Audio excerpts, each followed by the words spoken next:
నేనైతే ఇలా కాలీఫ్లవర్ వండుతున్నాను. నేను ఎలా చేస్తున్నాను ప్లీజ్ చూడండి. మన ఛానల్ మీరు ఫస్ట్ టైం చూస్తున్నట్టయితే ఒక లైక్ చేసుకోండి, పక్కన సబ్స్క్రైబ్ కొట్టకుండా మాత్రం మిస్ కాకండి. ఇవాళ అయితే నేను పువ్వు కూర వండుతున్నాను. పువ్వు మరీ చిన్నగా కట్ చేసుకుంటే పువ్వు తినబుద్ధి కాదు. ఇలా ఉందనుకో, మీడియం సైజులో ఉందనుకో పువ్వు భలే ఉంటుంది. ఈ పువ్వులో ఇంకా ఆలుగడ్డలు వేసుకొని తింటే ఇంకా టేస్ట్ ఉంటుంది. అందుకని నేను టమాటాలు వేస్తాను, కానీ 5-6 టమాటాలే వేస్తాను, ఎక్కువ వేయను. నిజంగా సన్నగా కట్ చేసుకున్నా కదా పువ్వుని, ఈ షేప్లో కట్ చేసుకోవాలి పువ్వు. ఎందుకంటే ఈ షేప్లో ఉందనుకో మనకి కొంచెం తిన్న కొద్దికి తినాలనిపిస్తుంది. పువ్వు కదా, రోజా పువ్వా ఓహో రోజా పువ్వా అన్నట్టు సూపర్గా ఉంటుంది తెలుసా. సూపర్. ఫస్ట్ ఆయిల్ వేసుకోవాలి. ముందుగా ఇలా ప్యాన్ మొత్తం బాగా ఇట్లా హీట్ కావాలి. ఇగో హీట్ బాగా అయ్యింది. హీట్ అయిన తర్వాతకి ఆయిల్ వేసుకోవాలి. నేనైతే ఫ్రై చేస్తున్నా కాబట్టి అందులోకి ఆయిల్ అనేది కొంచెము ఎక్కువనే వేసుకుంటాను. అంటే ఫ్రై టైప్ కాకుండా కూర టైపే చేస్తున్నాను. చూడండి, 3 చెంచాలు అట్లా ఆయిల్ పోసుకుంటున్నాను నేను. ఆయిల్ బాగా హీట్ కావాలి. ఆయిల్ అయితే బాగా హీట్ కావాలి. హీట్ అయినప్పుడు మనం కొన్ని ఉంటాయి కదా పోస్ గింజలు, ఆ పోస్ గింజలు కొన్ని వేసుకోవాలి. జీలకర్ర వేసుకోవాలి. జీలకర్ర కొబ్బరి పొడి పడేసిపోయింది బర్రేది, ఎంట్లో పెట్టాలో కూడా తెలియదు. చూసారా, జీలకర్ర అయింది. అందుకు జీలకర్ర అయితే బాగా అవుతుంది కదా. ఇప్పుడు మనం పువ్వు వేసుకోవాలి. ఫస్ట్ పువ్వు వేసే ముందు మన డక్కర్ అనేది మన చేతిలో ఉండాలి. ఎందుకంటే డక్కర్ మన చేతిలో ఉండకపోతే, ఇది కట్ చేసిన అనుకున్నా కానీ కట్ చేయలేనా. ఇది లేత గడ్డనే, ముదురుగడ్డ ఏం కాదు. ఈ గడ్డ తినొచ్చు, లేత గడ్డనే, మరి ఏం ముదురుగడ్డ కాదు. ఎందుకంటే పువ్వు గడ్డ కదా, ఏం కాదు. ఇప్పుడు పువ్వు అన్నీ వేసుకుంటాను నేను.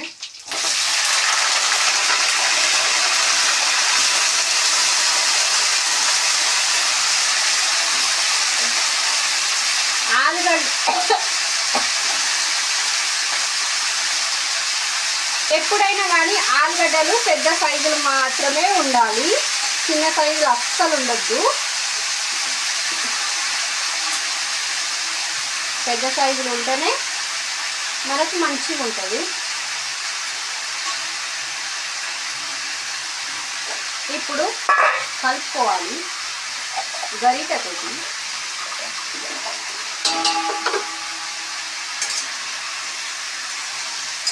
బాగా అందరూ జీలకర్ర ఎందుకు వేసుకుంటారంటే, చేయి నొప్పిలేస్తుంది నాకు. జీలకర్ర ఎందుకు వేసుకుంటారంటే, ఈ జీలకర్ర ఎందుకు వేస్తారంటే, ఇది జీలకర్ర మనకి అరిగేది అంటే డైజెషన్ తొందరగా అవుతుంది జీలకర్ర వల్ల. అందుకని ప్రతి ఒక్కరు జీలకర్ర ఎందుకు వేస్తారంటే, తొందరగా డైజెషన్ అవుతుంది కాబట్టి జీలకర్ర వేస్తారు.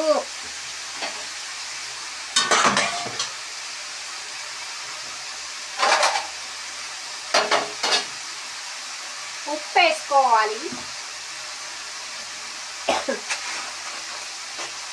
ఉప్పు వేసుకున్నాం అనుకో కొంచెం తగినంత వేసుకోవాలి, మరీ ఎక్కువ వేసుకోవద్దు, తగినంత. ఉప్పు నిండుకొచ్చింది మా ఇంట్లో.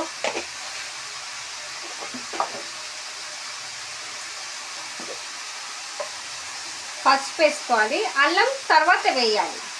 ఎందుకంటే కొంచెం పసుపు ఉప్పు వేసుకున్నాం అనుకో కొంచెము ఈ దాంట్లోకి మధ్యలోకి వెళ్ళి బాగా కుక్ అవుతుంది. అందుకని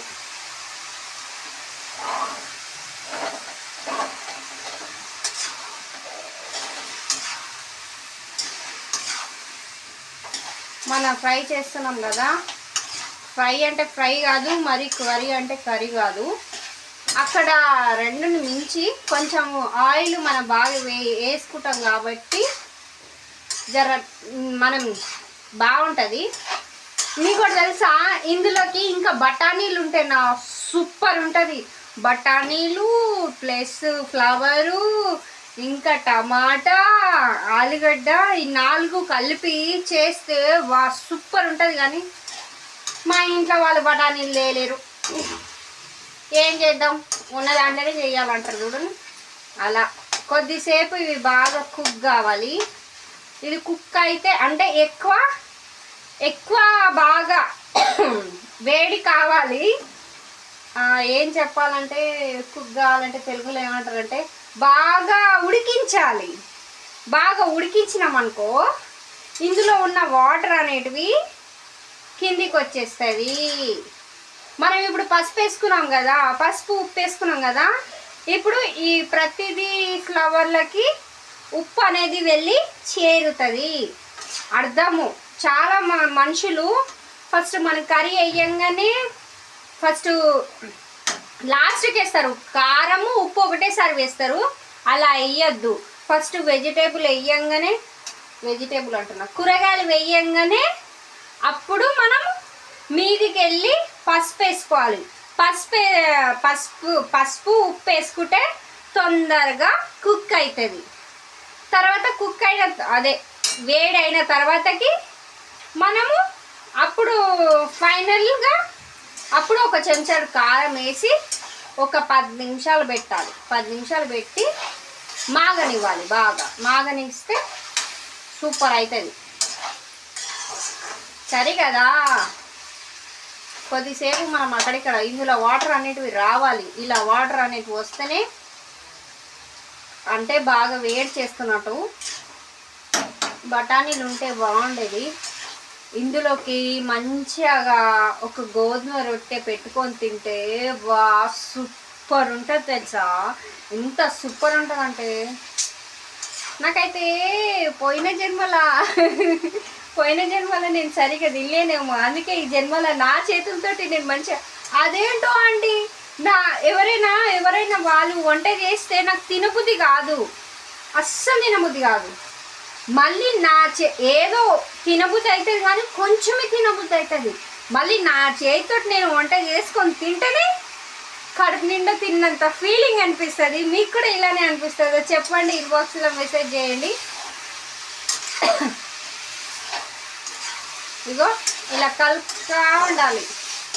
ఫ్లవర్ కూర కదా, ఎవరైనా కానీ పిల్లలైనా కానీ పెద్దవాళ్ళైనా కానీ ఇష్టంతో తింటారు. కొంతమందికి ఫ్లవర్ అంటే నచ్చదు.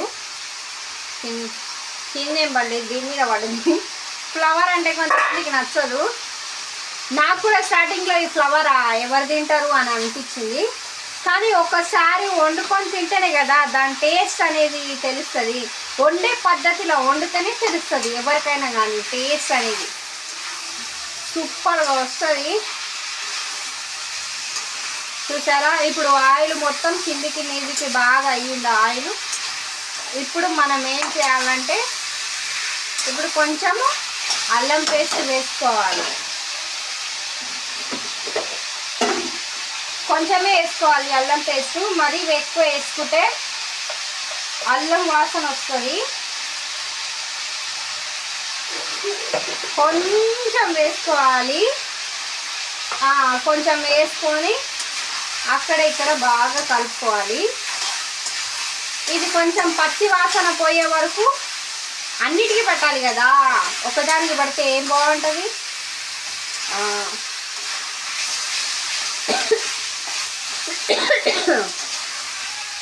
బాగా కలుపుకోవాలి. టమాటాలు కట్ చేసుకోలేము, టమాటాలు వేసుకొని మనం పేస్ట్ అన్నీ వేసుకోవచ్చు, టమాటాలు అన్నీ వేసుకోవచ్చు. కానీ కూర వండితే సూపర్గా ఉండాలి. సేమ్ మనము వండితే అంటే ఎవరైనా కానీ ఇప్పుడు మన ఇంటి పక్కన ఉన్న వాళ్ళైనా కానీ సపోజ్ ఎవరైనా కానీ ఆ పిల్ల వంట చేసింది నార్మల్గానే చేసింది కానీ మస్తు చేసింది అనే పేరు ఉండాలి. చాలామంది ఇప్పుడు ఏ ఫంక్షన్ వాళ్ళకి వెళ్ళినా ఎక్కడున్నా కానీ వంటను చూసే పేరు పెడతారు. అంత మంచిగా పెళ్లి చేసిరు వంటకాన్నే దెబ్బతిన్నారు అని ఎవరు చూసినా ఫుడ్ గురించే పెడతారు. ఫుడ్ గురించే. ఆ ఫుడ్ సరిగా ఉండలేమనుకో ఫుడ్ గురించే చెప్తారు, వాళ్ళు ఫుడ్ మంచిగా పెట్టలేరు అని. జీవితకాలం గుర్తుకుండిపోతారు. అదే ఫుడ్ని మనము కొంచెం బ్రెయిన్ పెట్టి నిష్టగా ఆలోచించి చేస్తే ఫుడ్ కన్నా మించిందిగా ఏది కాదు. నేను టమాటాలు కట్ చేసి వేయాలి. బాగా కుక్ అయిపోయింది ఫ్లవర్ అయితే, టేస్టింగ్ వేయాలి. ఓకే మరి ఫ్రెండ్స్, నేను ఇవాళ అయితే ఈ ఫ్లవర్ వండుతున్నాను. ఇంకా టమాటాలు కట్ చేసి వేయాలి, ఇంకా కంప్లీట్ కాలేదు. ఓకేనా, అది చూసి అది వేయాలి. ఒక లైక్ చేసుకోండి, సబ్స్క్రైబ్ చేసుకోండి, పక్కనున్న బెల్ ఐకాన్ కొట్టకుండా మాత్రం మిస్ కాకండి ప్లీజ్.